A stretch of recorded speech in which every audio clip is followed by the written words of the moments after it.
윤석열 전 대통령의 내란 우두머리 혐의 1심 선고 결과가 잠시 후에 나옵니다. 비상계엄 선포 443일 만에 내려지는 내란 혐의에 대한 사법적 판단에 여야도 촉각을 세우고 지켜보고 있는데요. 여야 중진 의원 두 분과 함께 이야기 나눠봅니다. 박홍근 더불어민주당 의원, 윤영석 국민의힘 의원 나오셨습니다. 안녕하십니까? 네, 반갑습니다. 안녕하십니까? 네. 자, 연휴가 끝나자마자 잠시 후에 이제 3시가 되면 내란 우두머리 혐의를 받는 윤 전 대통령 1심 선고가 나옵니다. 특검이 이제 윤 전 대통령에게 사형을 구형을 했고요. 두 분은 오늘 1심 결과 어떻게 좀 예상하시는지 궁금합니다. 먼저 박 의원님.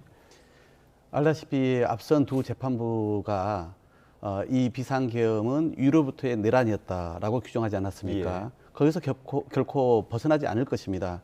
따라서 중요 임무 종사자인 한덕수 전 총리가 23년을 받았기 때문에 최소한 무기징역이고 기본은 사형이 될 것이라고 저는 보고 있습니다. 왜냐하면 이런 국헌을 문란하고 그리고 민주주의를 뒤흔든 중대 사건이지 않습니까? 그리고 내란을 실제 총괄한 우두머리 혐의이기 때문에 결국 특검이 구형한 대로 사형이 나올 수밖에 없다. 그리고 김용현 전 국방부 장관은 이것을 기획하고 또 말 그대로 행동대장 역할을 해오지 않았습니까? 마땅히 거기는 무기징역을 내리는 것이 우리 국민의 지금 눈높이에 맞다 이렇게 보고 있죠. 예. 윤 의원님은 좀 어떻게 예상하시나요?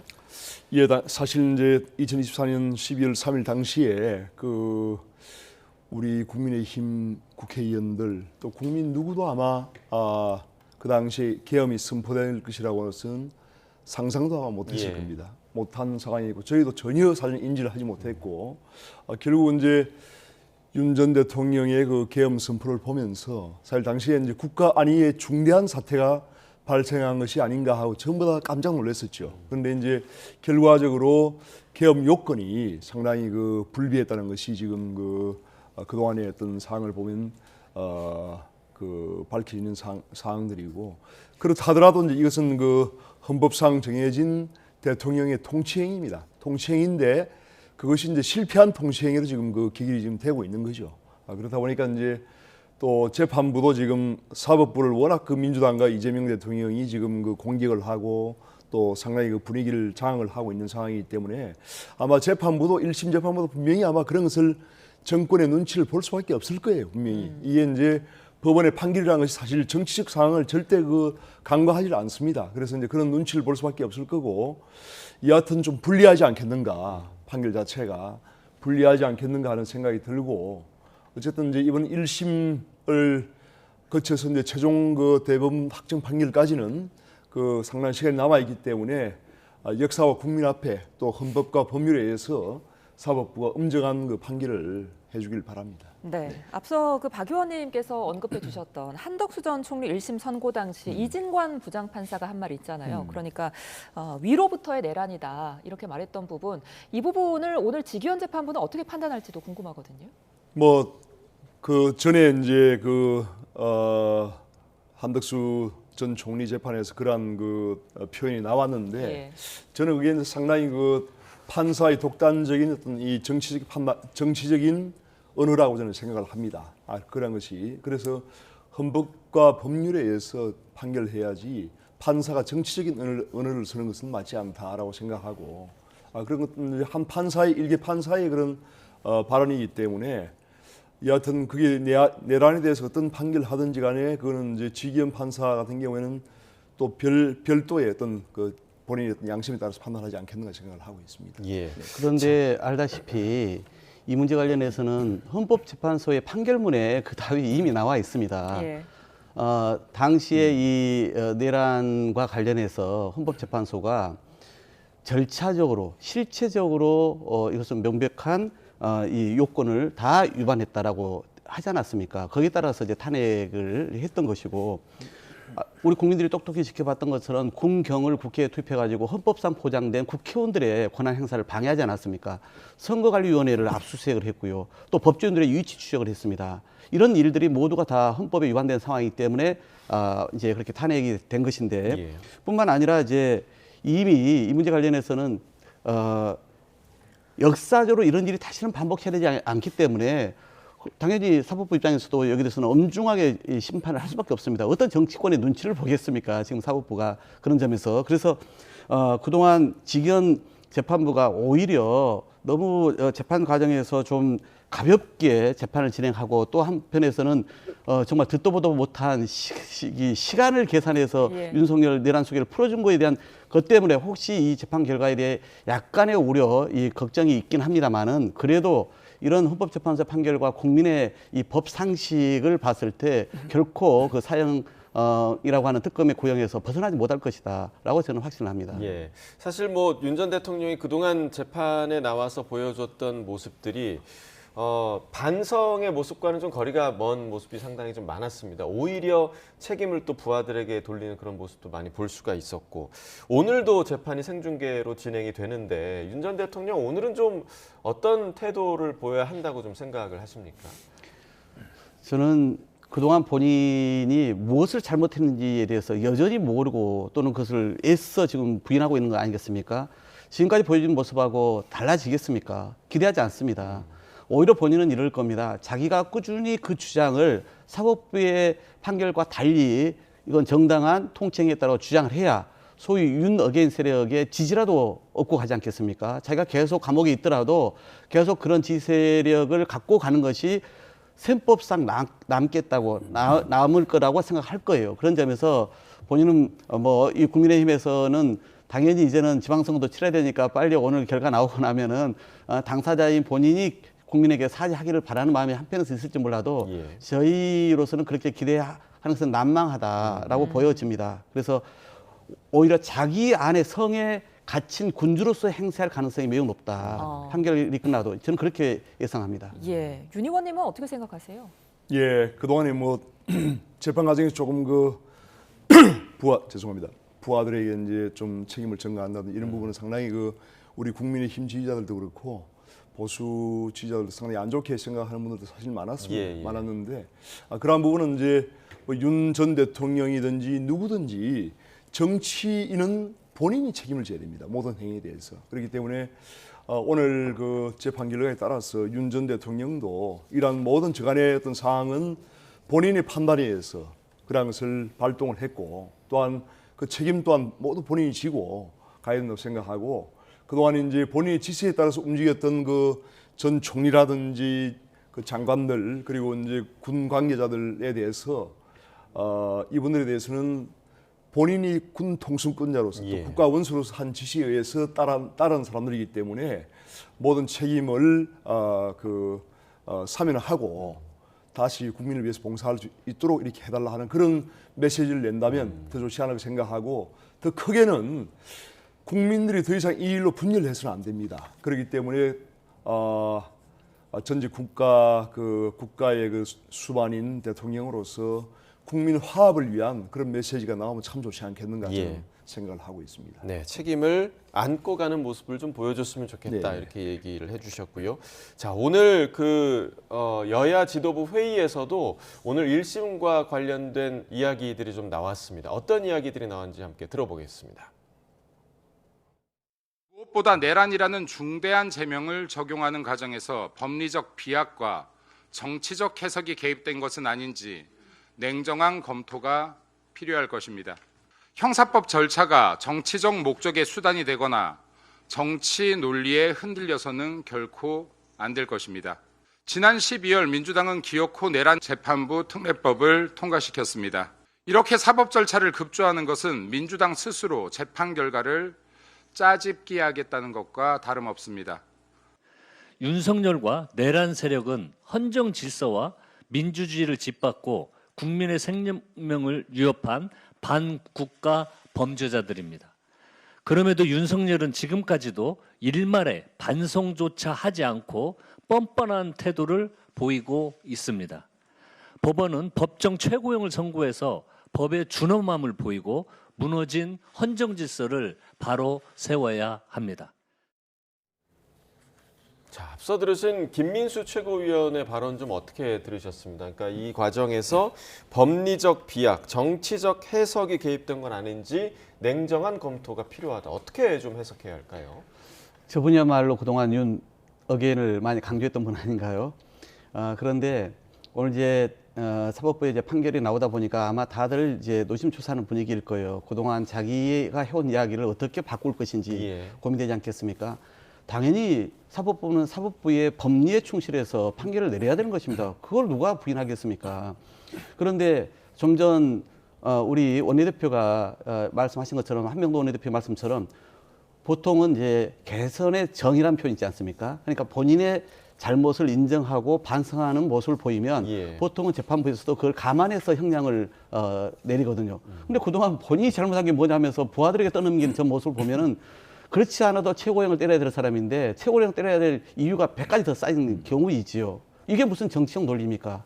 그동안에 사법부가 늘 재판을 대해왔던 그 원칙과 기준에 입각한 것이죠. 더구나 역사에 이제는 명백한 교훈을 남겨야 됩니다. 다시는 이렇게 권한을 남용하거나 특히 망상에 빠져서 국가 질서를 흔들려가지고 국민의 기본권뿐만 아니라 나라 경제를 하마터면 완전 망가뜨릴 뻔한 이런 중대 범죄를 저지르지 않았습니까?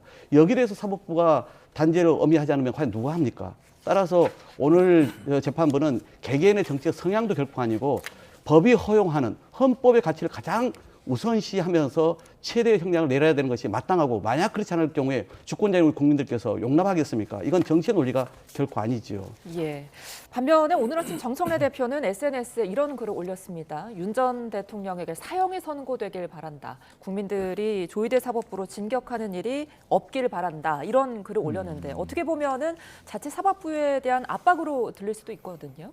뭐 분명하게 이제 사법부에 대한 압박이죠. 지금 사법부에 대한 여러 가지 이제 대법관 정업 문제라든지 또 사심제라든지 법 왜곡죄라든지 판사들을 사법부의 구성원인 판사들을 아주 직접적으로 공격하는 그리고 사법처의 근간을 흔드는 그런 지금 입법들을 지금 민주당이 하고 있지 않습니까? 그래서 사법부가 말을 듣지 않으면은 민주당의 어떤 이 그런 바라는 대로 하지 않으면은 사법부의 모든 근간을 다 허물어 버리겠다는 그런 어떤 이 은사로 볼 수 있고 저는 정청래 민주당 대표 다운 그런 말이 아닌가. 아무리 그렇지만 그 사형을 원한다는 식으로 그 메시지를 내는 건 사람의 어떤 도리라고 할 수는 없겠죠. 아니 그래서 사람의 도리의 문제가 아니고요. 이거는 진짜 그렇게 너무 이것을 그래도 두둔하거나 네. 원정적으로 접근할 문제가 아니라는 거예요. 그러니까 혹시 윤석열 예를 대통령하고 들면- 개인적으로 아마 친하진 않으실 아니, 거예요. 그런데 예. 이거는 개인의 문제로 봐서는 안 된다. 제가 국가 지금- 헌정사를 흔든 제가 지금 매우 얘기를 하고 중대 있어서 좀 범죄자잖아요. 그래서 좀 저는 들어주십시오. 알다시피 예. 이제 판결문이라고 하는 게 자. 오늘 아침에 고치고 이럴 게 아니에요. 박 이미 대표님, 다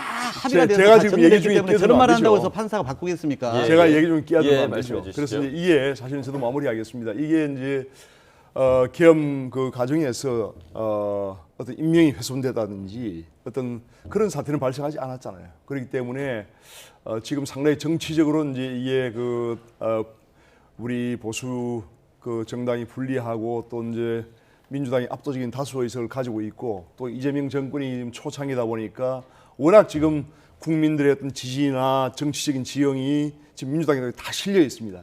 쏠려 있습니다. 그런 기울어진 이 운동장 속에서 사실 그런 실패한 통치행위지만 통치행위의 일환으로 이 제기된 그런 문제들에 의해서 사형을 민주당 그 대표가 이렇게 사형을 해야 된다는 식으로 한다는 것은 좀 너무 심하다. 그건 인간적인 도리가 아니지 않느냐. 예. 저는 그렇게 생각합니다. 그래서 제가 인간적 도리라고 하는 표현 자체가 잘못됐다고 말씀을 드린 거예요. 이것은 개인적 관계, 인간에 대한 도리의 문제가 아니라 국가 질서를 뒤흔든 중대 범죄자에 대해서 어떻게 역사적 심판을 통해서 사법적인 어떤 평가를 통해서 다시는 이런 일이 반복하지 않게끔 할 거냐 이렇게 해야 되는데 마침 만약에 성공한 그러면 통치했으면 우리가 용인됩니까? 저는 그렇게 접근하는 것 자체가 국민의힘이 그동안 이 사안을 너무나 경시했다. 너무나 이것을 사소한 문제로 치부해왔다고 보는 거예요. 그러니까 그동안 사과를 않고 여기까지 끌어온 거거든요. 매우 여기라는 인식의 차이가 있는 것입니다. 오늘 저 정청래 대표의 이야기는 본인의 바람이 아니에요. 국민들의 상식으로 보면 이건 사형을 당연히 선고해야 될 일이다라고 보는 다수의 입장입니다. 이미 여론조사 결과를 통해서 확인되고 있지 않습니까? 그렇기 때문에 저건 당연한 것이지 오히려 사법부의 압박이라보다는 사법부가 그 국민의 상식과 눈높이에 맞는 결정을 내려준다는 기대치를 얘기한 거라고 저는 그렇게 보고 있습니다. 예. 자, 그래서 이제 1심 그 재판부의 판단이 더 주목되는 부분이기도 한데 지금 1심 선고와 함께 또 주목되고 있는 게 그렇다면 이 선고 결과에 대해서 국민의힘 장동혁 대표는 또 어떤 이후에 어떤 입장을 낼 것이냐. 왜냐하면 그동안 지금 뭐 비상계엄과 내란과 관련해서 좀 입장이 너무 모호하다 이런 평가들이 많았었기 때문에 이번에는 좀 확실한 입장을 밝힐 수 있을 것인가. 어떻게 좀 예상하십니까? 장동혁 당대표 입장에서는 아마 그 확실한 절연은 어려울 거예요. 그거는 그동안에 이제 그동안의 저간의 그 어떤 사항들을 보면은 뭐 그거는 충분히 예상될 수 있는 사항이고 예. 다만 이제 그런 것과 관계없이 심정적으로는 그렇게 전련을 생각할 수도 있지만은 아마 표현상으로 그렇게 하기는 어렵다는 거죠. 그래서 이제 그런 상황이 아마 예견이 되는데 물론 이제 우리 당내에는 정치적인 그 어떤 표현으로 확실한 절연을 해야 된다라고 주장하는 분들이 사실 예. 다수이긴 합니다. 예. 그렇지만 이제 본인 입장에서 그렇게 하기 어려울 것으로 예견되는데 더 중요한 것은 이제 우리 당이 앞으로 어떠한 그 방향을 지향할 것인가 하는 것이 저는 더 중요하다고 생각합니다. 그렇기 때문에 정말 그 지금 그 민주당의 그러한 일당 독재, 국회 독재가 정말 심각하고 또한 그 이재명 정권의 그런 이재명 대통령의 그러한 그 여러 가지 어떤 본인의 범죄 혐의를 그 전부 무죄를 만들기 위해서 나라의 헌법 질서, 법률 질서의 모든 지금 입법, 사법, 행정의 삼권 분립을 완전히 훼손하고 파괴하는 이러한 행위에 대해서 국민들께 호소를 해야 되고 또한 그 이번 설에도 저희가 참 많은 걸 느꼈지만은 예. 지금 국민의 민생이 도탄에 지금 빠져 있습니다. 이러한 그 도탄에 빠진 민생을 어떻게 하면 살릴 것인가 하는 그런 부분에서 정말 우리 국민의 힘이 뭔가 제1야당으로서 제대로 된 역할을 해야 돼요. 그러한 부분에서 새로운 지향점을 열어가고 또 미래의 우리 대한민국의 어떤 미래를 위해서 정책 정당으로서 거듭날 수 있는 그런 계기를 만들어야 되지 않겠는가 저는 생각을 하고 있습니다. 근데 예. 장동혁 대표께서 이제 절연보다는 전환을 해야 된다 이렇게 예. 얘기를 하셨다는데 저는 그거 좀 보면서 약간 좀 코웃음이 나왔어요. 어떻게 저도 좀 모르게. 해석을 해야 될까요? 그러니까 오히려 전환할 기회는 너무나 많지 않았습니까? 그런데 본인이 윤 어게인 세력을 기반으로 당대표가 됐고 지금도 권력을 유지하고 있지 않습니까? 그러니까 그 기회를 다 걷어찼어요. 가령 내란 우두머리를 직접 면회했습니다. 아련했습니다. 그리고 소위 탄핵과 관련해서도 여전히 당론은 반대예요. 이걸 바꾸지도 않습니다. 그리고 그 이후에도 보면은 여러 번 그 내란에 대해서 사과를 하는 것도 거부하고 미온적으로 그동안 표를 계속 쏘지 않았습니까? 그러니까 여러 번의 기회를 걷어차 왔는데 이제 와서 이제 윤 어게인하고 단절하게 자기가 기반이 없어지기 때문에 그건 불편하고 그러니까 이제 전환이라고 하는 이 말장난으로 이 상황을 모면하려고 하는데 제가 보기에는 이제는 본인이 돌아가려고 해도 이미 유턴하기에도 너무 멀리 왔고 유턴해서 가본들 지방선거는 끝나 있고 자기 갈 곳은 사라지고 없을 것이다 라고 저는 확신합니다. 그래서 오늘의 결정 이따가 판결 결과가 나오고 나서 본인이 뭐라고 한들 이제는 그 진정성이 느껴지지 않습니다. 예. 버스는 한참 전에 떠났습니다. 예. 이런 상황 속에서 대표적인 친윤 의원이죠. 윤상현 의원이 절연은 아니라고 선을 그으면서도 대국민 사과는 필요하다고 말을 했거든요. 어떻게 받아들여야 될까요? 대국민 사과는 필요하죠. 사실은 그 윤 전 대통령 입장에서 대국민 사과는 당연히 해야 되고 그럼 우리 오늘 이제 1심 판결 결과에 따라서 그러한 메시지도 저는 나오지 않겠는가. 앞서 제가 말씀드린 대로 어떤 국민 화합의 메시지 그러한 그 연장선상에서 국민 사과는 필요하고 그러한 사과가 나오지 않겠다는 생각을 하고요. 윤상현 의원의 그런 고충도 정말 그 본인이 탄핵 과정에서 굉장히 그 탄핵을 반대하면서 이제 그 앞장선 의원인데 그렇지만 또 이제 그 전체 국민을 생각할 때 그러한 그 사과가 필요하지 않겠나 하는 그런 고충을 우리 충분히 참 심정적으로 공감을 하고 있습니다. 예.